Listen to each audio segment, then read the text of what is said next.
এটাই মই কথা ক'ব খোজো, এটাও যদি অসমৰ সম্পত্তিক আজি আমি হানি কৰোঁ, আটাইতকৈ দুখ জুবিন গাৰ্গে পাব। কাৰণ এইখন জুবিনৰ অসম, আমাৰ সকলোৰে জননী আৰু জন্মভূমি। আজি কেইগৰাকীমান ব্যক্তিয়ে জুবিনৰ ন্যায় বিচাৰি ৰাস্তাত আন্দোলন কৰিছে। পুলিচে তেওঁলোকক গ্ৰেপ্তাৰ কৰিছে আৰু মানুহে সুধিছে তেওঁলোকক কিয় গ্ৰেপ্তাৰ কৰা হ'ল। এজন ব্যক্তিৰ নাম অজয় ফুকন। জুবিন গাৰ্গে নিজে এই ব্যক্তিজনক, যিদিনাখন এই ব্যক্তিজনে ছোৱালীজনীক শান্তি দিবৰ বাবে আমি এই অসমখনক সুফলা কৰি আমি নিৰ্মাণ কৰিব লাগিব, এইখন অসমক আমি ভাৰতৰ শ্ৰেষ্ঠতম ৰাজ্য কৰিব লাগিব, সেইবাবে মই সকলোকে কৰজোৰে অনুৰোধ কৰোঁ, নেপাল কৰাৰ প্ৰচেষ্টা নকৰিব।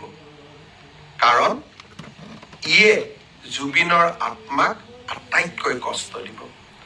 আইনে তাৰ কি ব্যৱস্থা ল'ব পিছৰ কথা, কিন্তু কোনোবাই যদি ভাবে যে হিংসাই কাৰোবাক ন্যায় দিব, মই ভাবো সেয়া কেতিয়াও সম্ভৱ হ'ব নোৱাৰে। আইনে ন্যায় দিব।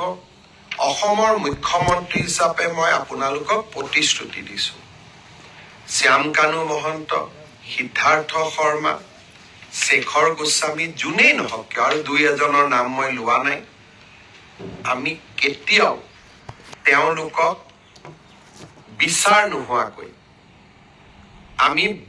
নোহোৱাকৈ তেওঁলোকক সহজে আমাৰ হাতৰ পৰা আমি যাব নিদিওঁ। মাত্ৰ ৰাইজক মই অনুৰোধ কৰিম, আপোনালোকে আইন হাতত নল'ব। পুলিচ আছে আৰু অসম পুলিচে যোৱা 5টা বছৰত কৰি অহা কাম আপোনালোকে দেখিছে। কাজিৰঙাত এটাও গড় হত্যা নোহোৱা,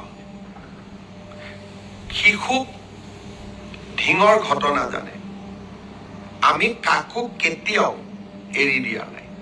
আৰু এতিয়াও মই প্ৰতিশ্ৰুতি দিছো যে জুবিন গাৰ্গৰ প্ৰতিটো পল, প্ৰতিটো ক্ষণৰ শেষ ক্ষণৰ হিচাপ আমি অসমবাসী ৰাইজে পাব লাগিব।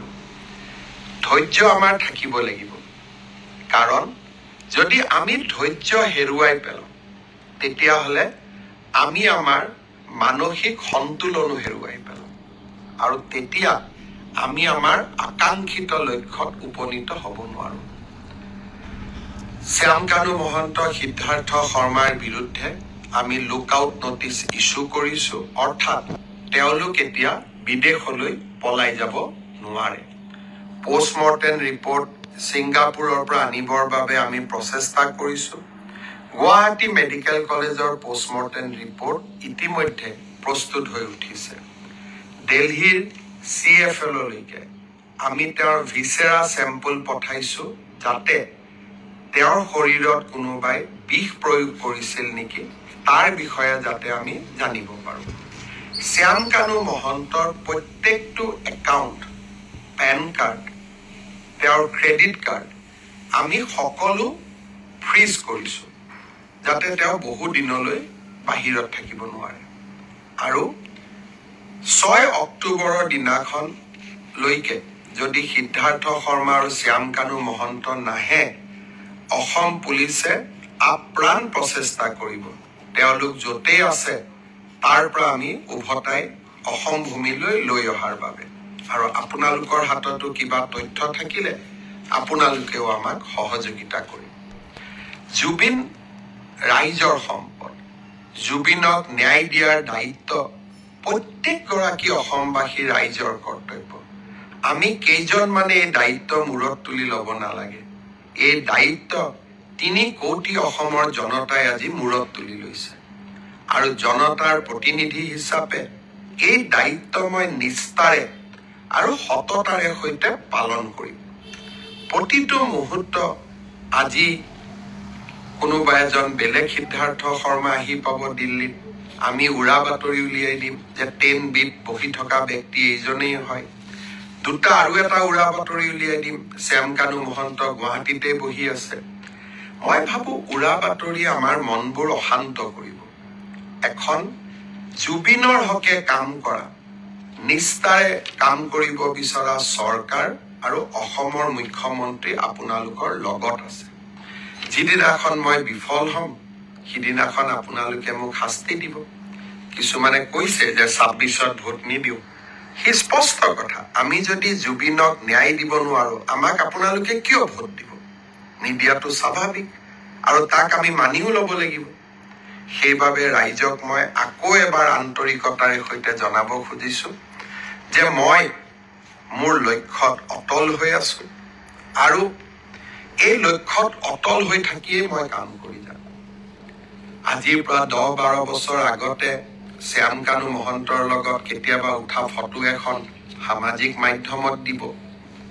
ঠিক তেনেকে অখিল গগৈও শ্যামকানু মহন্তৰ লগত ফটো উঠিছিল। কাৰণ আমি সামাজিক ব্যক্তি। আজি ৰাতিপুৱাও 50-60 গৰাকী মানুহৰ লগত মই ফটো উঠি আহিছো। কোন কি মইতো নাজানো, কিন্তু এজন সামাজিক ব্যক্তি হিচাপে জীৱনৰ বিভিন্ন মুহূৰ্তত বিভিন্ন সময়ত কাৰোবাক আমি লগ পাওঁ, কিন্তু অপৰাধীক সহায় কৰা সি অসমৰ মুখ্যমন্ত্ৰীৰ দায়িত্ব হ'ব নোৱাৰে। ব্যক্তিগত সম্পৰ্কৰ ওপৰত গৈ আমি জুবিনক ন্যায় দিবই লাগিব, সমাজক আমি সন্তুষ্টি কৰিবই লাগিব, আৰু এয়া মোৰ দায়িত্ব আৰু কৰ্তব্য। মই মাত্ৰ এটাই অনুৰোধ কৰিম, অসমক নেপাল বনাম বুলি নকব। বহু কষ্ট কৰি আমি সকলোৱে এইখন অসমলৈ এটা নতুন গতি উভতাই আনিছো। ছেমি কণ্ডাক্টৰৰ পৰা বাঁহেৰে বনোৱা ইথানল, নামৰূপৰ সাৰ কাৰখানাৰ পৰা নুমলীগড়ৰ শোধানাগাৰ, আৰু এইখন অসমত IIT, IIM, national forensic science university.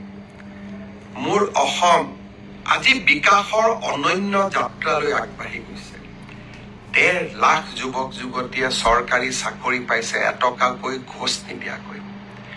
এইখন অসমক আমি নেপাল বনাম। এইখন অসমক আমি লণ্ডভণ্ড কৰিম। মোৰ মনে নামানে, মোৰ প্ৰাণে নামানে, অসমৰ যুৱ শক্তিয়ে এইখন অসমক আগুৱাই লৈ যাব।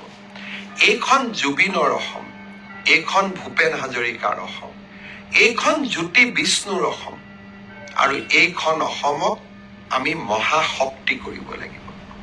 জুবিনৰ ঘটনাৰ নিৰপেক্ষ তদন্ত কৰিবৰ বাবে যোৱাকালি মই গুৱাহাটী উচ্চ ন্যায়ালয়ৰ মুখ্য ন্যায়াধীশক এখন চিঠি লিখিছো যে এজন চিটিং জাজেৰে আপুনি এখন জুডিচিয়েল কমিশ্যনো গঠন কৰি দিয়ক। যদি পুলিচৰ তদন্তত কিবা ভুল থাকে, জুডিচিয়েল কমিশ্যনখনে যাতে আমাক তন্নকৈ চাই থাকিব পাৰে। অৰ্থাৎ আমি ট্ৰান্সপাৰেন্সি আৰু স্বচ্ছতাৰ মাজেৰে এই তদন্তক আমি আগবঢ়াই লৈ যাব বিচাৰো। অসমৰ ৰাইজক মই আৰু এটা প্ৰতিশ্ৰুতি দি থৈছো, যিদিনাখনে আমি অনুভৱ কৰিম যে অসম পুলিচে জুবিনক ন্যায় দিব নোৱাৰে, সিদিনাখনেই এই গোচৰ আমি CBI লৈকে পঠাই দিম। আজি ৰাতিপুৱা মই কেন্দ্ৰীয় গৃহমন্ত্ৰী ডাঙৰীয়াক জনাইছো যে প্ৰয়োজন হলে এই গোচৰ মই CBI লৈকে পঠাম। আশা কৰো মোৰ ব্যক্তিগত অনুভূতি আৰু প্ৰতিবদ্ধতা আপোনালোকে সকলোৱে বুজি পাব, আৰু সকলোৱে এই জটিল সময়ত আমাক সহযোগিতা কৰিব। মোৰ জননী জন্মভূমি মোৰ অসম, আৰু এইখন অসমক আমি কেতিয়াও নেপাল নকৰো।